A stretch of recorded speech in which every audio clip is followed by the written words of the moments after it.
तब्दीली सरकार पारां पेट्रोलियम शयुनि में लाॻीतो वाध करण खां पोइ आम वाहपे जी शयुनि जा अघ आसमान सां ॻाल्हियूं करण लॻा आहिनि।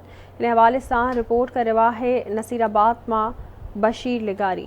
तब्दीली सरकार पारां पेट्रोलियम शयुनि में लाॻीतो वाध करण खां पोइ रोज़मर्रा जे इस्तेमाल जे शयुनि सब्जियुनि, फ्रूट, दालुनि, चांवरनि, अटे ऐं ॿियनि शयुनि जा अघ आसमान सां ॻाल्हियूं करे रहिया, जंहिं करे हिन वक़्तु मज़दूर ऐं पोरियत तबिको ॿिनि वेलनि जी मानी लाइ बि परेशान आहे। जॾहिं त इमरान सरकार जी गाटे टोड़ महांगाईअ खां पोइ हिन वक़्तु ग़रीब माण्हू फाका कशी करण ते मजबूर आहिनि। महांगाई बाबति नसीराबाद वासी आवाज़ टीवी सां वीचार वञींदे चवनि था त हिकु त पाणी जी खोट जे करे ग़रीब अवाम वीचारो मफ़लूज थी चुको आहे, उन्हनि जो फाका कशी वारी ज़िंदगी में अची चुकी आहे।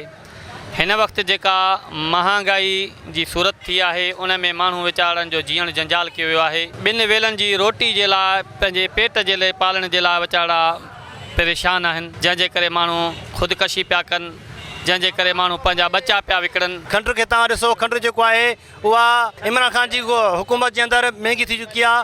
अटो जेको आहे महांगो थी चुको आहे, दाल महांगी थी चुकी आहे, अहिड़ी तरह तेल जेको आहे, घी जेको आहे उहो महांगो थी चुको आहे।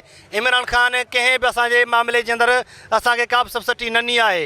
हर शइ जे अंदरि इमरान ख़ान महांगाई कई आहे। गाटे टोड़ जेके पेट्रोल जेके महांगा कया थी, उनजो रेट महांगो कयो थी। 130 रुपया लीटर आहे। 130 रुपया ग़रीब अवाम काॾे वञे, जेको मज़दूरी करे पंहिंजे बच्चनि जे लाइ मस 500 रुपया या 200 रुपया कमाए करे पंहिंजे बच्चनि जो पेट गुज़र था कनि, त उहो सुभाणे खां मोटरसाइकिल में या ॿी कंहिं गाॾी में तेल कारो विझराईंदा। सिंध जी हुकूमत आहे, ख़ासि करे पीपुल्स पार्टी, उहा बि नाअहल थी चुकी आहे। वफ़ाक़ त नाअहल आहे, पर असांजी सिंध गवर्नमेंट बि नाअहल थी चुकी आहे। अवाम जे लाइ का बि सहूलियत जो को बंदोबस्तु कोन था कनि। नसीराबाद वासियुनि जूं ॻाल्हियूं ॿुधियूं। वफ़ाक़ी हुकूमत खे घुरिजे त इन जेका महांगाई आहे उन ते कंट्रोल करे, जीअं आवाम जेको आहे पंहिंजे ॿिनि वेलनि जी जेका मानी आहे उहो को सुठे नमूने सां खाई सघे, ज़िंदगी बहितर नमूने सां बसर करे सघे। कैमरामैन मोहसिन कुते बोडाण सां गॾु बशीर अहमद लिगारी, आवाज़ टीवी।